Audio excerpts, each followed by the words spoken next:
6টা প্রাকৃতিক ডাক্তার যদি কেউ ফলো করতে পারে, পৃথিবীর কোনো ডাক্তার তাকে ছুতে পারবে না। আগেই বলেছি, নাম্বার 1 আপনাকে খাবার ঠিক করতে হবে।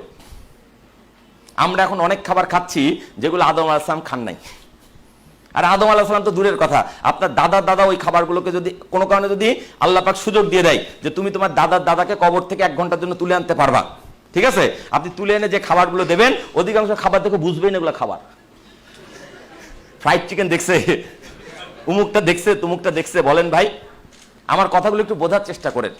আপনি কিন্তু নিশ্চিত থাকেন যে পৃথিবী বদলে যাচ্ছে, কিন্তু মানব দেহ হচ্ছে আদি ও অকৃত্রিম মডেল আছে। মানে আদম আলাইহিস সালামের যে মডেলে পৃথিবীতে এসেছিলেন আপনি সেই মডেল, খালি সাইজটা একটু ছোট করা হয়েছে, 42 গুণ কমানো হয়েছে, বাকি সব সেম। প্রকৃতির শুরুতে মানুষ যে খাবারগুলো খেয়ে বাঁচত সেগুলো হচ্ছে টাটকা খাবার এবং আহরিত খাবার।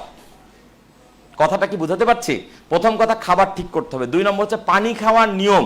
আমাদের 99% লোক জানি না। এইটা কি বললেন না, দেবে পানি খাওয়ার নিয়ম জানি না, খাইতে খাইতে বুড়া হয়ে গেলাম। বস, পানি খাওয়ার 4টা নিয়ম না মানলে আপনার ওই পানিটা শরীরের কোনো কাজে লাগবে না। নাম্বার 1, পানি কখনো দাঁড়িয়ে খাওয়া যাবে না। যদি আমার কথা বিশ্বাস না হয়, আপনি আপনার মুরব্বী নানি দাদিকে জিজ্ঞেস করে দেখেন, যদি কেউ দুনিয়াতে থাকে। আগেকার মানুষ এই জিনিসগুলো মানতো, এখন তো আমরা নায়ক সুলভ খাবার, এই খাবার হবে না ভাই। পানি কখনো দাঁড়িয়ে খাবেন না প্লিজ। পানি খাবেন সবসময় বসে। যদি দাঁড়িয়ে পানি খান আপনার কিডনি ক্ষতিগ্রস্ত হবে। আপনি জীবনে যতবার দাঁড়িয়ে পানি খেয়েছেন ততবার আপনার কিডনিকে সামান্য 0.001% হলে ক্ষতিগ্রস্ত করেছেন। বাংলাদেশে এখন প্রতি বছর 60,000 লোকের কিডনি বিকল হচ্ছে। কিডনি ডায়ালিসিস ব্যবসা জমজমাট। বাংলাদেশে এখন প্রতি 10 জনে একজনের ডায়াবেটিস। বাংলাদেশে এখন প্রতি বছর 2 লাখ লোক নতুন করে ক্যান্সারে আক্রান্ত হচ্ছে। বাংলাদেশে এখন যত মহিলার আঙুলে রিং পরানো আছে তার চাইতে বেশি পুরুষের হার্টের মধ্যে রিং পরানো আছে।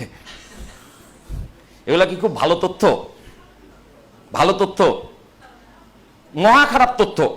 আপনারা তো উদ্যোক্তা হব করছেন, আরে ভাই একটু চিন্তা করেন, আপনি সুস্থ আছেন কিনা, আপনি বাঁচতে পারেন কিনা। ভাই আপনি যদি যে কোনো জায়গায় ঘুমাইতে পারেন এবং যে কোনো কিছু খায়া হজম করতে পারেন তাহলে আপনি সুস্থ, তারপর আপনি উদ্যোক্তা হওয়ার কথা চিন্তা করেন।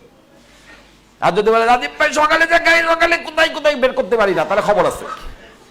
হাসেন না ভাই, আমি হাসানোর জন্য বলছি না বা ইয়ারকি মেরে বলছি না।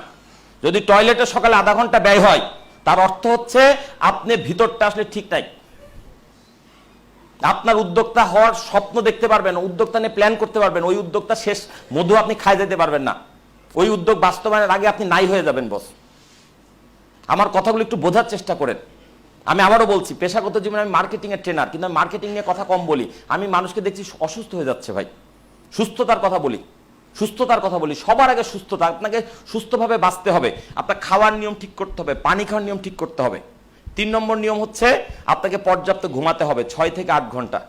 একটু চিন্তা করেন তো, আমির খান কেন এখনো দেখতে আপনার আমার সাথে বয়সে কম লাগে? একটু চিন্তা করেছেন? কি ওনার জন্য মেশিন আছে? ওনার অনেক টাকা আছে, টাকা দিয়ে ওনার বয়স কমিয়ে রেখেছে? যদি আমির খানের লাইফস্টাইল কেউ জানেন তাহলে জেনে রাখবেন, উনি 8 থেকে 10 ঘন্টা ঘুম কখনো ছাড়বেন না। তারপর শুটিং হইলে হবে, না হলে না হবে। আর আমাদের যদি বলে ভাই অমুক জায়গায় নক করো রাত 12টার সময়, 2 টাকার অর্ডার বেশি, আমরা তো সারা রাত জেগে থাকবো, হবে না? হবে না?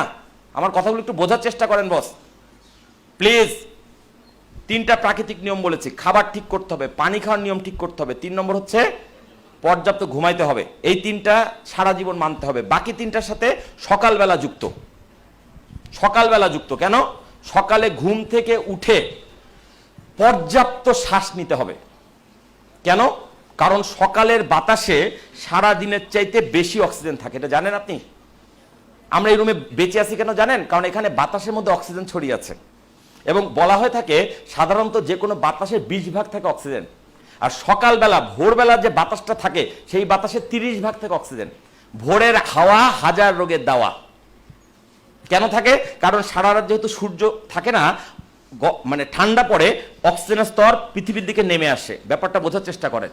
ফলে সকালবেলার বাতাসে বেশি অক্সিজেন থাকে। আপনি সারাদিন শ্বাস নিলে যে লাভ, ভোরবেলা ঘুম থেকে উঠে যদি একটুখানি বারান্দায় গিয়ে দাঁড়িয়ে শ্বাস নিতে পারেন, আপনার ভেতরটা অন্যরকম এনার্জি পাবে। আমি আজকে আপনাদেরকে খুব দ্রুত 6টা নিয়ম শেখাবো, প্লিজ ফলো করবেন। আপনারা আগামীকাল থেকে আমার এই নিয়মগুলো ফলো করবেন, কয়েকটা দিন পর আপনি চেষ্টা বুঝতে পারবেন আপনার উন্নতিটা কোন জায়গায় হচ্ছে। ভাই আমি হেলথ নিয়ে কথা বলছি, বাট আমি যে কথাগুলো বলছি সেটা আপনার উদ্যোক্তা হওয়ার পথটাকে সুগম করবে, আর কিছু না। সকালবেলা ঘুম থেকে উঠে অবশ্যই প্রথম কাজ কি বলেন তো ভাই? টয়লেট ছাড়া? Yes, thank you sir. সকালে ঘুম থেকে উঠে প্রথম কাজ খালি পেটে অন্তত 1 গ্লাস পানি পান করা। খালি পেট মিন্স খালি পাট এবং দাঁত মাজারও আগে। অনেকে বলবে রাজীব ভাই কি বলেন, মুখের মধ্যে তো কেমন গন্ধ হয়ে আছে, এইটা কেমনে খাবো? এইটাই খেতে হবে, এটা ওষুধ। সকালবেলা যদি কেউ বাসি মুখে মুখের মধ্যে টকটক যে ভাব থাকে এটা যদি পেটের মধ্যে ঢুকায় নিতে পারে, সে তার 36 রকম রোগ হবে না। এটা আমার কথা না, ডক্টর ডেভিসেটির কথা। যদি বিশ্বাস না হয় ইন্টারনেটে সার্চ দিয়ে দেখে নিন। কথাটা কি বুঝাতে পারছি? আমরা তো অনেক সময় জানি না, আমরা কি করি, বাচ্চারা ঘুম থেকে বাবু আগে দাঁত মাজা পরে খাওয়া। আপনি কি জানেন মুখের মধ্যে যে টকটক ভাব এটা হচ্ছে ক্ষার। এই ক্ষারটা হচ্ছে আপনার শরীরের মধ্যে এই মুহূর্তে যেসব রোগ বালায় ইঙ্গিত লক্ষণ বোঝা যাচ্ছে, শরীর ওইটাকে প্রতিহত করার জন্য যে যে উপাদান দরকার সেগুলোকে মুখের মধ্যে রেডি করছে সারা রাত ধরে। আপনার কাজ হচ্ছে 1 গ্লাস পানি দিয়ে ওটাকে ভিতরে গিলে ফেলা। আর আমরা প্রথমে উঠেই হবে না।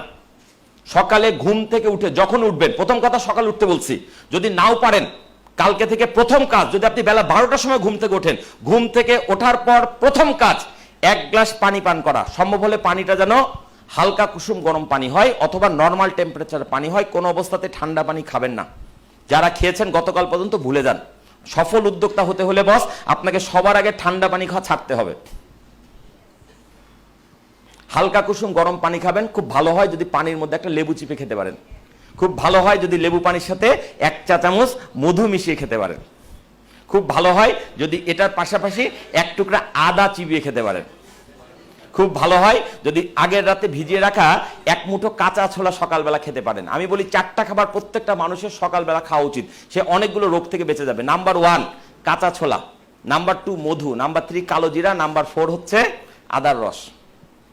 আপনার ভেতরে কি রোগ আছে আপনি জানেন না, 4টা খাবার খেতে থাকেন, আস্তে আস্তে আপনার রোগের হাত থেকে আপনি বেরিয়ে আসবেন ইনশাল্লাহ। মেডিকেল সায়েন্সের দুর্বলতা কি জানেন? রোগটা শুরুতে ধরতে পারে না, কারণ শুরুতে তো আপনি জানি না।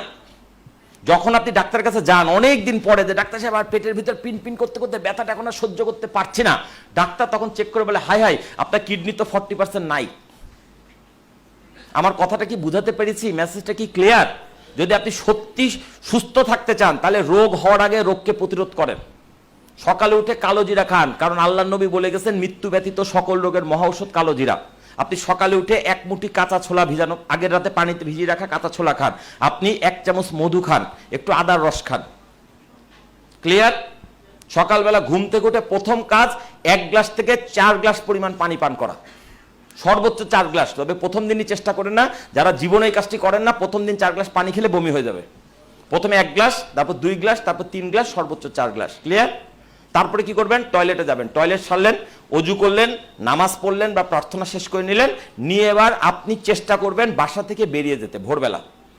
যদি বাসার সামনে পার্ক থাকে বা কোনো খোলা মাঠ থাকে সেখানে চলে যান। যদি বলেন রাজীব ভাই ওরকম কোনো মাঠ নাই, আপনার বাড়ির কি ছাদ আছে? ছাদে চলে যান। যদি বলেন রাজীব ভাই ছাদ নাই, অ্যাটলিস্ট বারান্দায় চলে যান, গিয়ে নাকটা বাইর করে দেন, শ্বাস নেন প্রাণ খুলে। আপনি খেয়াল করে দেখেন সারাদিনের যে কোনো বাতাসের চাইতে সকালবেলার বাতাসটা একটা অন্যরকম প্রশান্তিময়।